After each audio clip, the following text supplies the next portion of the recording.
കഴിഞ്ഞ ദിവസമാണ് നാടിനെ നടുക്കിയ അപകടം ആലപ്പുഴ കളർക്കോട് ഉണ്ടായത്. അപകടത്തിൽ വിടരും മുമ്പേ കൊഴിഞ്ഞത് മിടുക്കന്മാരായ 5 മെഡിക്കൽ വിദ്യാർത്ഥികളായിരുന്നു.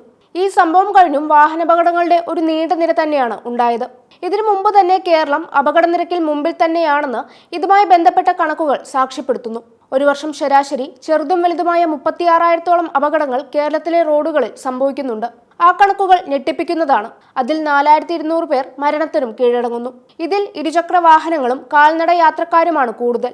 20-നും 55-നും ഇടയിലുള്ള യുവതയാണ് അപകടങ്ങളുടെ ഇരകളാകുന്നതും. ഡ്രൈവിംഗ് ലൈസൻസ് എടുക്കുന്നത് കൊണ്ട് മാത്രം ഒരാൾ വാഹനമെടുക്കാൻ പ്രാപ്തനാകുന്നില്ല. അസാധാരണ സന്ദർഭങ്ങളിൽ വിവേകത്തോടെയും പാകതയോടെയും വാഹനം കൈകാര്യം ചെയ്യാൻ കഴിയണം. കളർക്കോട് ദുരന്തത്തിൽ ഹൈഡ്രോപ്ലെയിനിംഗ് എന്ന പ്രതിഭാസം സംഭവിച്ചതായി സംശയിക്കുന്നു.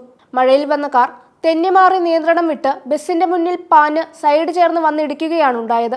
നല്ല ഇരുട്ടും നല്ല മഴയും അപ്പോഴുണ്ടായിരുന്നു. എന്നാൽ വാഹനം തെന്നിയത് എങ്ങനെയാണെന്നറിയണമെങ്കിൽ വിശദമായ അന്വേഷണം നടത്തണം. മഴയുള്ളപ്പോൾ മാത്രമല്ല, മഴ മാറിയിട്ടും വെള്ളത്തിന്റെ നേരിയ പാളികൾ റോഡിലുണ്ടെങ്കിൽ ഹൈഡ്രോപ്ലെയിനിംഗ് പ്രതിഭാസത്താൽ അപകടത്തിലേക്ക് നയിക്കാവുന്നതാണ്. തേഞ്ഞ ടയറിനും റോഡിനുമിടയിലുള്ള ജലപാളി ഘർഷണത്തെ തടഞ്ഞു നിർത്തും. ബ്രേക്ക് ചവിട്ടിയാൽ കിട്ടുകയില്ല. ഇതുമൂലം വാഹനത്തിന്റെ നിയന്ത്രണം നഷ്ടമാകും. എന്നാൽ ഇതിനു പുറമെ ഇന്ത്യയിലെ റോഡുകളുടെ ശോചനീയാവസ്ഥയാണ് അപകടങ്ങൾക്ക് കാരണമെന്നും വാദിക്കുന്നവരുണ്ട്. എന്നാൽ മോശം റോഡുകളെ പോലെ തന്നെ റോഡിലെ മോശം പെരുമാറ്റം അപകടത്തിലേക്ക് നയിക്കുന്നു എന്ന നിഗമനമാണ് കൂടുതൽ അനുയോജ്യം.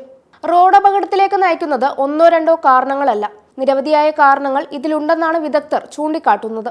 അപകടകരമായ ഓവർടേക്കിംഗ് ഒഴിവാക്കുന്നതും സുരക്ഷയ്ക്ക് സുപ്രധാനമാണ്, പ്രത്യേകിച്ച് ഒറ്റവരി റോഡുകളിൽ. കൃത്യമായ കാഴ്ച ലഭിക്കുന്ന സ്ഥലത്ത് മാത്രമേ ഓവർടേക്ക് ചെയ്യാവൂ. വളവുകളിൽ യാതൊരു കാരണവശാലും ഓവർടേക്കിംഗ് പാടില്ല.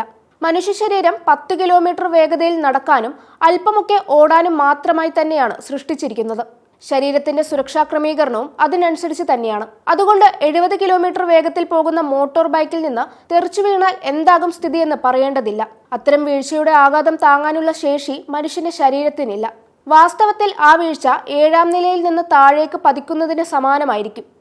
ഇരുചക്ര വാഹനത്തിൽ നിന്ന് വീണാൽ ആദ്യം പരിക്കേൽക്കുക തലയ്ക്കായിരിക്കും. തിരക്ക് കുറവായതുകൊണ്ട് പലരും രാത്രികാല യാത്ര സുരക്ഷിതമാണെന്ന് പറഞ്ഞിരിക്കാം. ഉറങ്ങി ഓടിക്കുന്ന ഡ്രൈവർമാർ, ഓവർ സ്പീഡ്, മദ്യപിച്ച് വാഹനം ഓടിക്കുന്നവർ, റോഡ് നിയമം തെറ്റിക്കുന്നവർ, വൺവേയിൽ തെറ്റായ ദിശയിൽ ഓടിക്കുന്നവർ, ലൈറ്റില്ലാതെ റോഡിൽ നിർത്തിയിട്ടിരിക്കുന്ന ലോറികൾ എന്നിങ്ങനെ അനവധി ഭീഷണികൾ ആ സമയത്തുണ്ടാകും. വാഹനം ഓടിക്കാനുള്ള ലൈസൻസ് കിട്ടിയതുകൊണ്ട് മാത്രം അപകടമില്ലാതെ വണ്ടി ഓടിക്കണമെന്നില്ല.